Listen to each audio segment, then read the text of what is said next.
کو آگے بڑھاتے ہیں. کچھ دیر علماء کرام اپنے اظہار خیال بھی کریں گے، پھر اس کے بعد نشست کا پروگرام ہوگا. اب میں حضرت مولانا محمد اسد الاعظمی کو آواز دینا چاہتا ہوں. اس سے پہلے کہ میں چند باتیں کرنا چاہتا ہوں. مولانا اس وقت دہلی میں رہتے ہیں، سعودی سفارت خانے میں ان کی خدمات جاری ہیں. حضرت مولانا محمد عزیر قاسمی صاحب کے ایک ہونہار اور ایک قابل فرزند ہیں. حضرت مولانا کے انتقال کے بعد مولانا نے حضرت مولانا کی حیات و خدمات پر مشتمل ایک معیاری کتاب ترتیب دیا ہے. یقیناً مولانا کی اس کتاب کے بعد مولانا کی جو حیات ہے، خدمات ہے، جو ان کا علمی مقام و رتبہ ہے، جو ان کی علمی صلاحیتیں ہیں، وہ موجودہ قارئین بلکہ آنے والی نسلوں کے لیے ایک دستاویز کی حیثیت رکھے گی. حضرت مولانا زبیر احمد قاسمی علیہ رحمت، عزیر قاسمی علیہ رحمت ایک انتہائی صلاحیت مند شخصیت تھے. ان کو باقاعدہ ان کا تدریسی سلسلہ زیادہ عرصے تک تو نہیں چلا، کچھ مجبوریوں کے باعث، بیماریوں یا جو بھی کچھ ہو، لیکن ان کی صلاحیتیں اتنی زبردست تھیں کہ جب ہم لوگ مدرسے میں پڑھتے تھے، مدرسہ معروفیہ میں، تو ہر سال ہر امتحان پر ان کو بطور ممتحن مدعو کیا جاتا تھا. تو جب وہ تشریف لاتے تھے، ہم لوگوں کی خوشی کی انتہا نہیں رہتی تھی، اس لیے کہ وہ صرف امتحان ہی نہیں لیتے تھے بلکہ امتحان کے بعد آدھا ایک گھنٹہ بیٹھتے بھی تھے، باتیں بھی کرتے تھے، اور ایسی نایاب باتیں کہ کسی کتاب میں وہ ہم نے پڑھائی نہیں اور اب تک بھی نہیں پڑھا. ایسی باتیں اور ایسے مسائل، بلکہ ہم سوال کرتے تھے کہ فلاں سے اگر ایسے سوال کیا جائے، ویسے سوال کیا جائے، تو لوگ الگ الگ مزاج کے ہوتے ہیں کہ تو وہ باقاعدہ بتاتے تھے کہ ایسے اس کا جواب دینا چاہیے، پھر وہ خاموش ہو جائے گا. خیر بہت زبردست ان کے اندر صلاحیتیں تھیں. جب وہ امتحان لیتے تھے تو فرداً ایک طالب علم سے نام پوچھتے تھے، پتہ پوچھتے تھے، سب کچھ پورا تعارفی دریافت کرتے تھے. خیر وقت کم ہے، میری باتیں طویل ہو رہی ہیں. مولانا نے یہ کتاب ترتیب دے کر انتہائی اہم کام کیا ہے، اس لیے اب میں مولانا صاحب سے گزارش کر رہا ہوں کہ وہ اظہار خیال فرمائیں.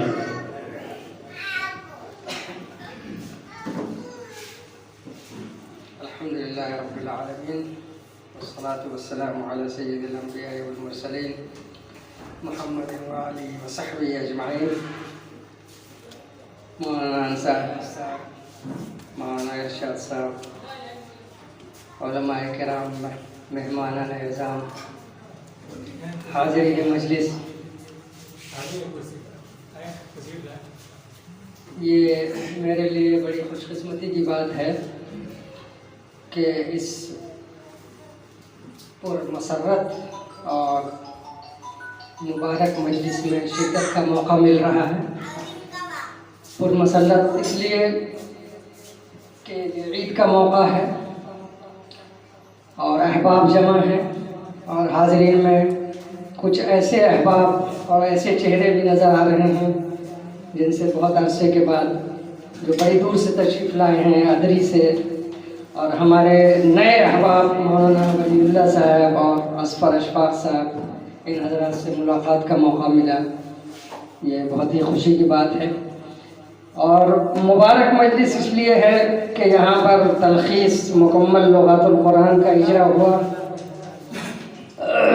قرآن وہ کتاب ہدایت ہے جس نے آج سے 1400 سال پہلے آ کر اس دنیا کا نقشہ بدل دیا.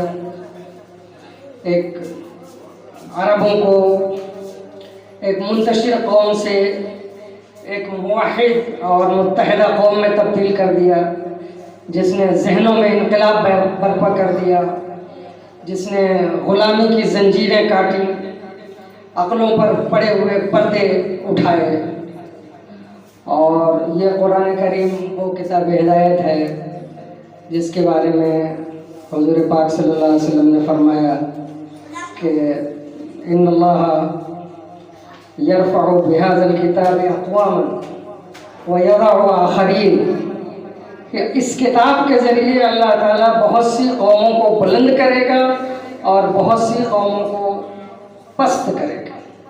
جو قوم اس کتاب ہدایت کو سمجھے گی اور اس کے احکامات پر عمل کرے گی اس کو بلندی نصیب ہوگی، اور جو قومیں اس کے پیغام سے روگردانی کریں گی، جن کے پاس یہ قیمتی سرمایہ ہوتے ہوئے بھی وہ اس کی قدر نہیں کریں گی، ان کو پستی اور ذلت کا سامنا کرنا پڑے گا۔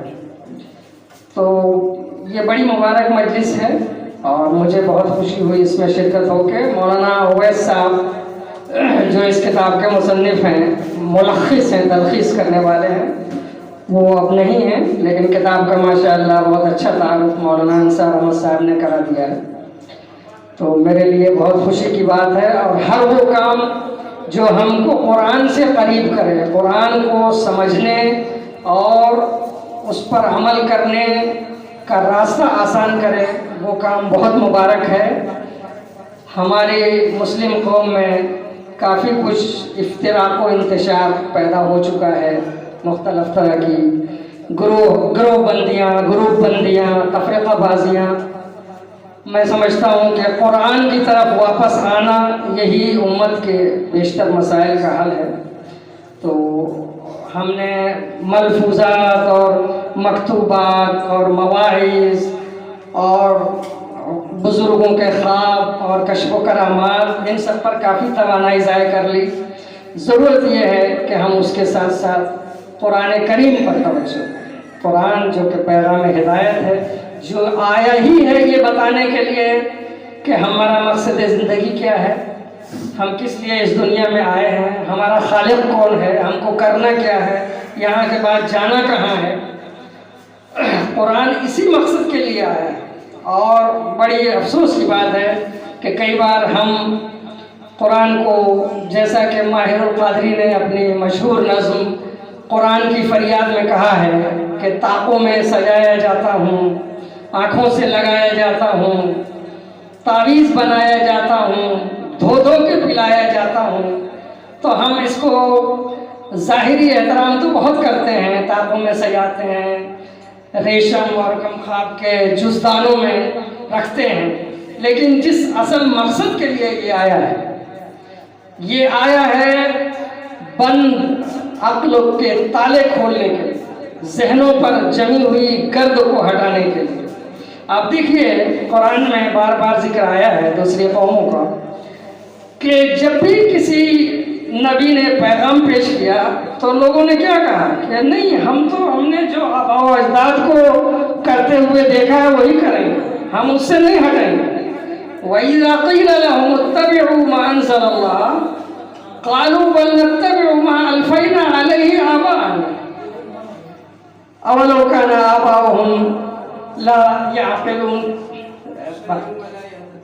وَلَا يَهْتَدُونَ، کہ جب ان سے کہا جاتا ہے کہ تم پر جو کتاب نازل کی گئی ہے اس کی اتباع کرو، تو وہ کہتے ہیں کہ نہیں، ہم تو وہی کریں گے جس پر اپنے ماں باپ کو پایا ہے۔ قرآن کہتا ہے کہ کیا ان کو سمجھ نہیں ہے، عقل نہیں ہے کیا، یا راہ حق تک نہیں پہنچنا چاہتے ہیں؟ تو اس سے اور قرآن ہمیں بار بار یہ بتاتا ہے کہ غور کرو، اس کائنات پہ غور کرو اور اپنے آپ میں غور کرو۔